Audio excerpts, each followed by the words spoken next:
Hello, Sounders. I'm going to have a look today. I'm going to have a look at what's going on behind the scenes, really. Our first loan signing, Florian Bianchini. And I'm also going to be looking at the effect of seeking out fresh, new overseas markets on our transfer position for the rest of the window, based on the thoughts of a clever Pompey blogger, and also a little bit to do with the fact that we're not any longer in the EU. Sorry to bring politics into it. But first of all, Florian Bianchini. And the absurd reaction of just a small group of Pompey supporters. I prefer to call them Underminers, because they seem to live in a world of negativity, which you don't really need to do. It's not healthy. Anyway, let me just quote one or two of them. This is after our announcement of Bianchini's arrival on loan, first loan, of course, of our summer. This has been an awful window, says this man. I mean, how does he know? He's seen nothing of Kuznowski, Leroux, Bianchini, and very little, probably, I'm assuming, of Swift or Segovic in Pompey shirts anyway. Don't be ridiculous. Here's another one. Are we skint? I mean, no, we're not skint, but we would be if you were in control, I suspect. So far, we've, at a conservative guess, spent a couple of million, with more, much more to come. And in doing so, we haven't endangered our future club's security in the smallest, tiniest way. Are you stupid, mate? And then specifically, people talking about this young guy, Florian Bianchini. Here goes one. A signing for signing's sake, because we can't or won't compete financially with the sort of signings we need. Happy clappers will be delighted. Well, I'm no happy clapper, but I'm pretty delighted about Bianchini, not knowing anything about him. And this keyboard warrior is, believe it or not, an ex-head teacher, he claims. He goes to the bottom of my class. His signing suggestion, by the way, was Jamal Lowe. And Jamal Lowe loved him, as we did.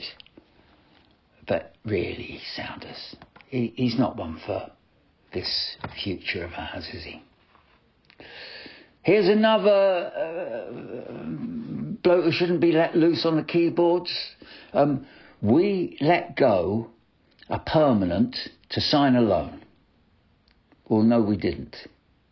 They just happened on the same day is all. The opportunity came to part with Paddy Lane because it was time. It was time for him and Christian Sadie and Riley Towler to go. We appreciated them. We enjoyed them. But they were going to take us no further up the steep ladder that we're looking at. That's the honest truth. That's the brutal truth of the matter. There's no time for sentiment in football. We wallow in it. Fans wallow in it. I know that quite reasonably. Of course we do. We look back. We remember all the great days. We remember the good moments of Riley Towler, Christian Sadie, Paddy Lane. Of course we do. But John Mousinho and Rich Hughes don't do that. They've got to move on, and they drag us with them, whether you like it or not. Finally, in this bit about crazy people, crazy fans, finally on Bianchini, a guy wrote, the last French player we had on loan turned out to be a brilliant player. Brackets, not. Well, I don't know whether you're saying all French players are rubbish, but that would just be ignorant. I'm sure you're not.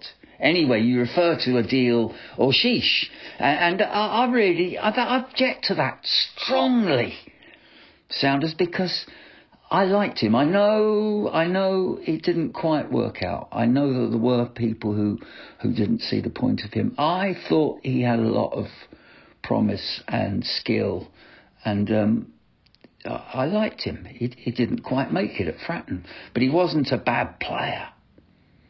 And now he's gone out again from Sunderland on loan to the Scottish Premiership. Maybe not quite up to our Championship, the Scottish Premiership, in overall quality. It's an argument. It's a debate we could have, but I think the Championship's probably stronger overall than the depth of the Scottish Premiership. Of course, they have a couple of huge and magnificent clubs. And others that I like, including Aberdeen, where Orshish is going to ply his trade this season, alongside, of course, Kusini Yengi, which is a lot of fun. I hope they do well, both of them. I think they probably will. Anyway, I predict Florian Bianchini will turn out a better loan signing than Orshish. Some of you will say, well, that's not too difficult. I just don't agree with that. I think he was decent. But I think this young man sounds very promising. I think Swansea have let him come here. And there were people who I read who were saying, why take a player from a Championship club? He can't be better than what we've got. Well, yes, he can. And why take someone from Swansea? Well, this guy, he's under. There's a new manager at Swansea since he was signed, and conceivably the new manager didn't want him, didn't sign him, therefore doesn't want him, and for whatever reason doesn't fancy him. But the fact is that Swansea signed him from Bastia, I believe, in France for £2 million. And you don't waste that sort of money if you can help it. I'm sure Swansea didn't intend to, and probably don't feel that they have. Their current manager doesn't fancy him, but he's obviously got talent. Rich Hughes and John Mousinho have no doubt studied him in detail. So who are we to question their judgment when we know nothing about him? He sounds exciting. And we do know he's got massive pace. And we love that at Fratton Park. I can hear the crowd now. They love a winger. Of course we do. And in particular, one that strikes quickly. Obviously, short term, he's also filling the large hole left by Matt Ritchie leaving permanently, and Harvey Blair having a far worse injury than we were expecting. And if I may sidetrack myself for a moment, Sounders, I wish Pompey would trust us with bad news as soon as they know of it themselves. Too often I feel they shield us from it for reasons that I don't actually quite understand. They keep it away from us as though we can't take bad news. But blooming heck, life's full of it. Of course we can take it. After all, we have to in the end. That's the point. The truth will always out. I'm talking about Blair now, whom John Mousinho confessed they'd known had a bad injury He's just said that very recently. They knew he had a bad injury quite a long time ago. Well, you might as well tell us, because we find out in the end. And it makes sense of a lot of things that go on when we know the truth. The other thing, just briefly to consider about John Mousinho is, did he push Paddy Lane just a little to take the dive into the Reading swimming pool when he said, or this was how it was published in words that he was supposedly said, Paddy Lane has been tasked with finding his best Pompey form to make it as a championship player. He said that virtually the day before Paddy went to Reading. Was Paddy teetering on the edge of the pool? Was JM saying, you haven't reached championship level and I don't think you can? I think he was. But anyway, not in a cruel way, but just being honest with the lad. Just being honest and trying to get stuff done. I think John Mousinho has to play those sort of games now and again.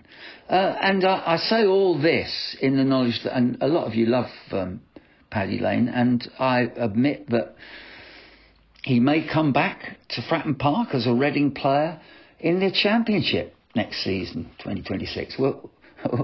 We'll see. I may have to eat my words a bit about him. But anyway, back to the transfer market. Now, I've been talking about rubbish Pompey supporters. There are one or two, that's all, and I do attack them when I can. But the vast majority, of course, I'm proud to be part of, and there are some very, very clever supporters as well. As the daft ones, there's one called Hancock Analysis. One writes as Hancock Analysis. He's a young man I'm delighted to quote and credit now and again because he comes up with all sorts of interesting things. I think he's just graduated from university and probably is going to have a sort of statistician type, analysis type role in life in professional football. It wouldn't surprise me anyway.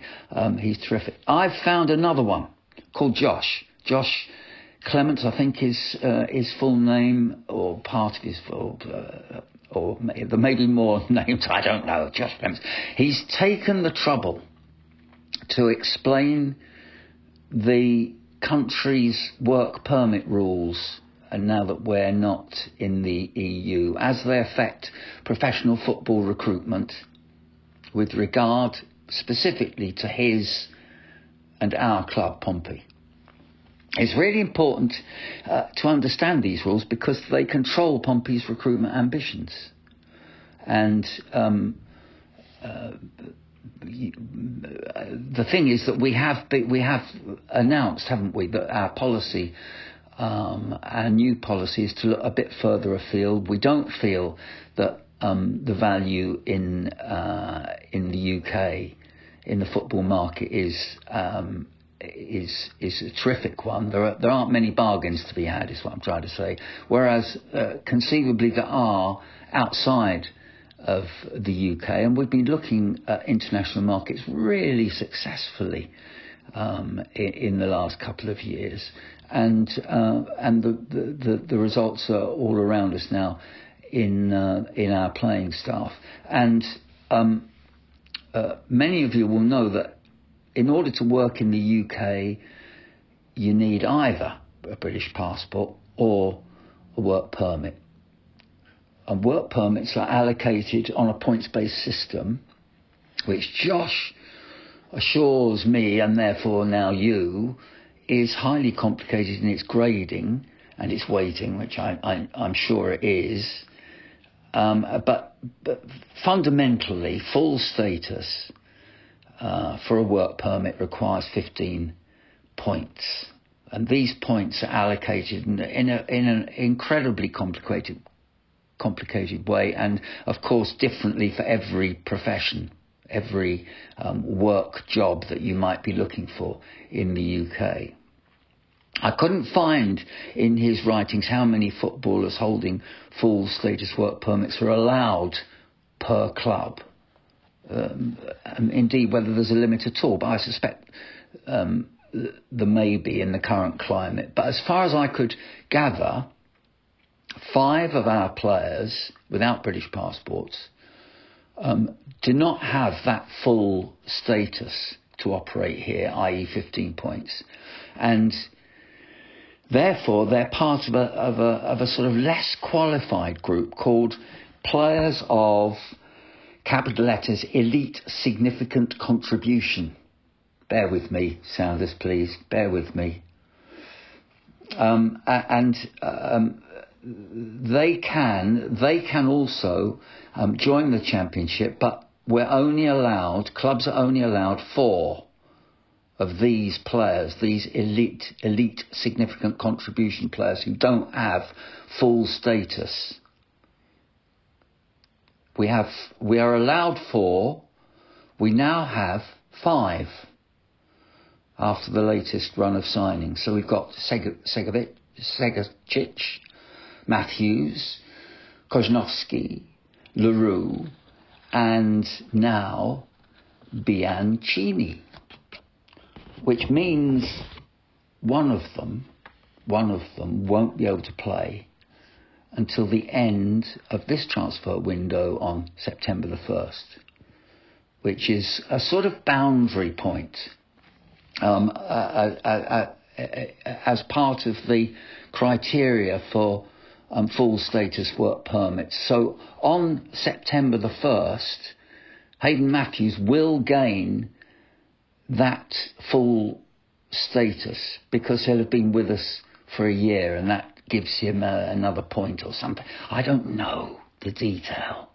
I'm trying to make this as simple as I can. It's not simple. It baffles me, but I'm trying because it's important. This is about our team and what we're going to see. And so far as I can see, you won't be able to see those 5 new or newish recruits playing together for Pompey in a competitive game in the league at the start of the season, even if they deserve to. And they're all good players, and they all probably do deserve to start. And nor, come to that, can we expect more transfers of non-nationals because the status they would need to have reached in terms of points accrued would take their value outside the parameters of Pompey spending. Now, as I wrote that, Josh actually wrote a caveat to what he'd been saying there are foreign markets that produce exceptions that maybe we could sign, and they are in band 2. Now that means nothing to me. I don't understand what he's talking about there. But what I'm saying is it's not an exact science, and if I've got this wrong, I'm sorry. But I think broadly this is the sort of situation we're in, that we're going to have to wait until Matthews has got his full status September the 1st, and then all the players, all our new players will be available. But at the moment, maybe one of them won't, or maybe Pompey will be able to juggle things. I don't know. These are complex Home Office and FA rules, Sounders. That I'm trying to explain without quite understanding them myself. Also, Pompey, they have been known in the past to juggle players to enable themselves to bring someone else in, particularly if there are bad injuries, for example. But we'll just have to see how things work out. I think it's fascinating, and it probably does mean domestic signings for the rest of the window. If that's not the case, it should come straight back on to grovel. Finally, Sounders, some light relief. And I've got this from a guy called 1F in Fratton, who tweeted, Pompey already have Matthews. Now we've got Mark Kozinevsky, Luke LaRue, and John Swift. Matthew, Mark, Luke, and John. I'm not religious, but if Moose manages to get Gabriel Jesus, that would blow my mind. Play out, Pompey.